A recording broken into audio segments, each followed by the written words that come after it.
right, Joe's bored. I'm Joe. This the show. It is Wednesday, March 26th, 2025, on the day I hit record, and the Sweet 16 is set. We had a great first weekend of college hoops. I say great, some say no, all because Cinderella didn't find her glass slipper. Opening day of baseball is tomorrow. The Cleveland Guardians take on the Kansas City Royals, and your favorite team takes on whoever the hell they play. And March is marching, baby. But before we get to all of that, as always, this episode is brought to you by our guy, Jake from Progressive at Progressive Pro. Let's start that over. But bing. As always, this episode is brought to you by our guy, Jake from Progressive at Progressive Chrysler Jeep Dodge and Ram.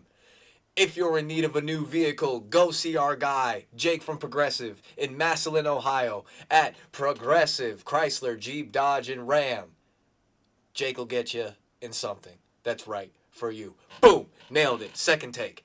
What's up, everybody? How y'all feeling? I'm sorry I wasn't here on Monday.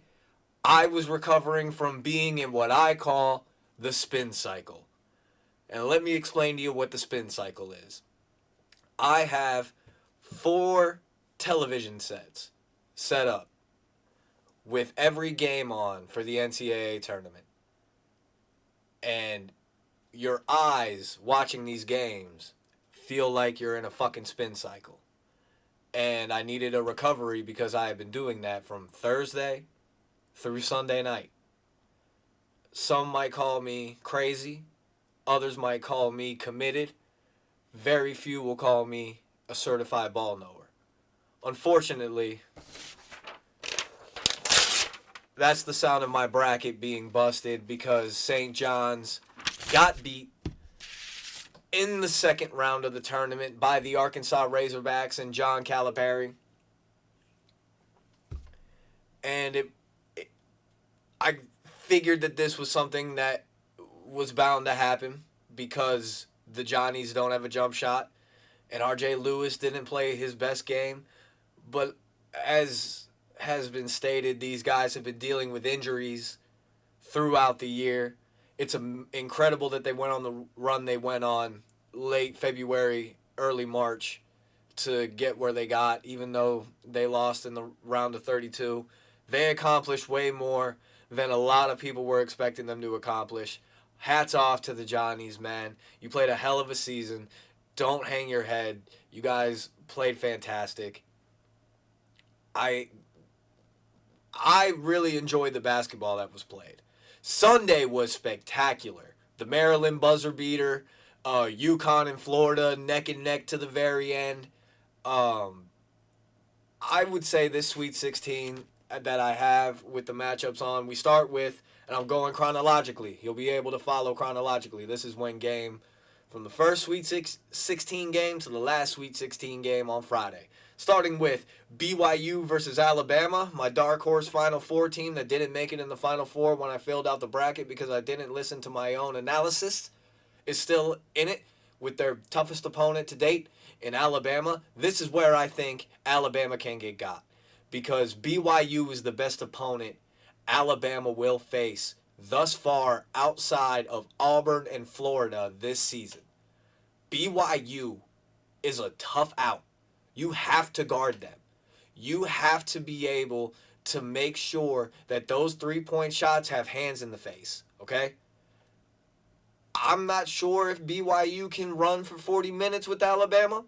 And I'm sorry for those that are watching on the YouTube, the glare that I got from the window coming through. Recording this earlier than I usually do, so apologize for that. But I'm not sure if BYU will be able to run with Alabama. But I believe they will stay neck and neck with them and possibly win this game to go to the Elite Eight. So what a banger to start out with. The next game coming after it, Maryland versus Florida. Florida was finally defended well against UConn. UConn played Big East ball, Big East defense, gave Florida all they could handle, because when Florida missed a jump shot, there were hands up that weren't just Florida's going up for rebounds. And They finally met their match when it came to physicality and being able to run and not and control pace of the game. That's exactly what I'm looking for, to control the pace of the game. So I believe Florida needed that. I wouldn't say punch in the mouth. I'd say slap in the face, like a little wake up call. You know what I'm saying? Or a little cold water on the face at 4:37 in the morning. This Maryland Florida game is going to be awesome. The people that are complaining that there weren't a lot of Cinderellas, you're just in for a great weekend of basketball this weekend. These are going to be competitive games that, because of the results that happen, are going to turn to even more competitive Elite Eight games. So enjoy it while it's here, because why would you want to see McNeese or High Point in a 30-point blowout in a round that matters, when somebody better, that if only they had just had the ball go their way that day, would be there? So Maryland Florida, great game. Arizona versus Duke, good God, just banger after banger after banger on Thursday. Holy smokes, that's if Arizona shows up. Duke looks like the best team in the country to me. I think if Cooper Flag and everybody else stays healthy, that's a hard out for anybody. They just look like they've got it. They look like they've got it. They look locked in. They would be my pick right now.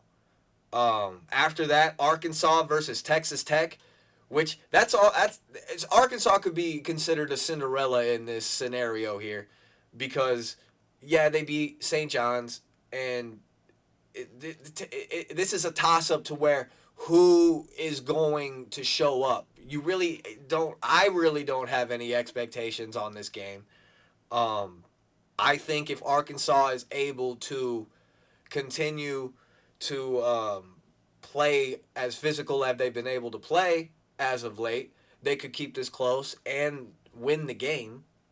But that's it for Thursday on the first day of the Sweet 16. I mean, good game from top to bottom, start to finish.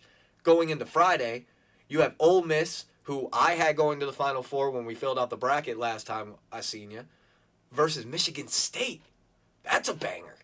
That's going to be, can Michigan State finally run the floor and hit shots with an SEC team where that's all they do?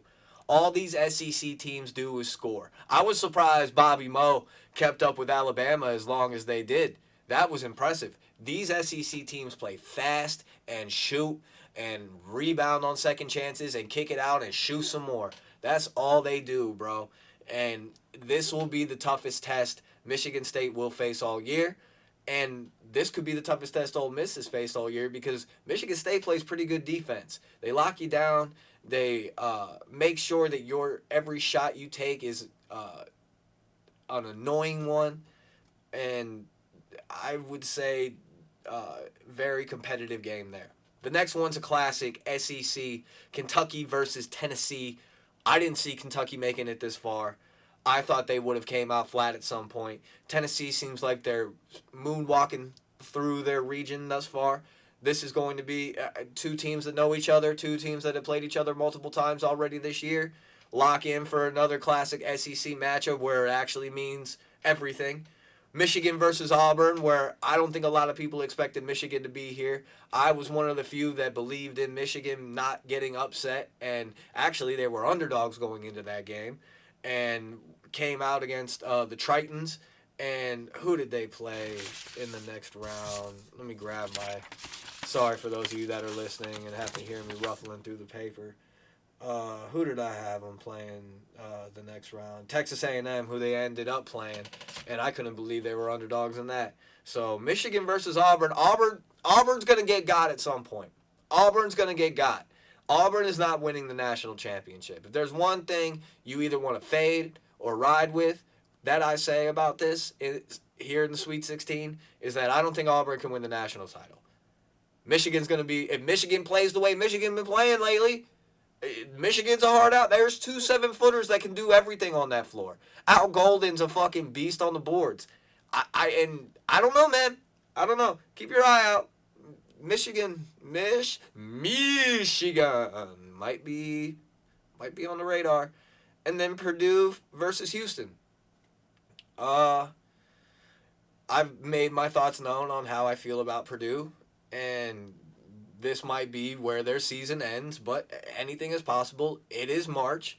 March hasn't really marched yet when it comes to the NCAA tournament. So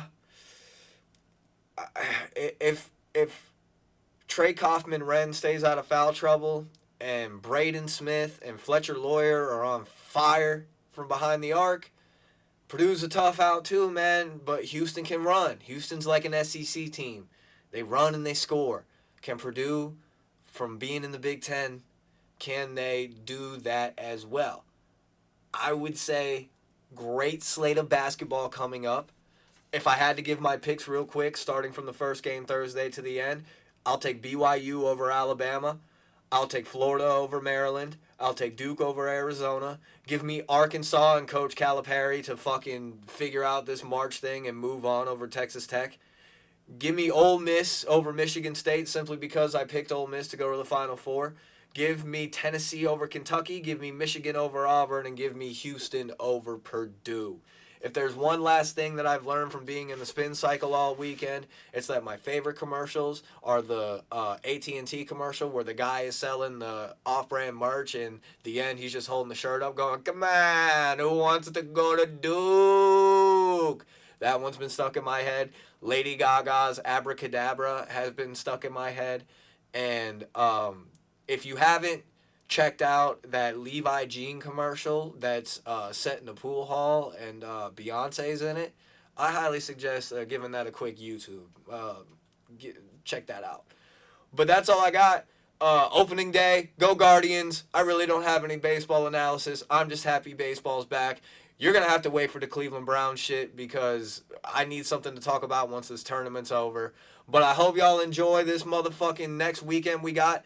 I hope y'all are safe in your own personal spin cycles. And let's keep winning. Let's keep grinding. Stay safe. Go sports, baby.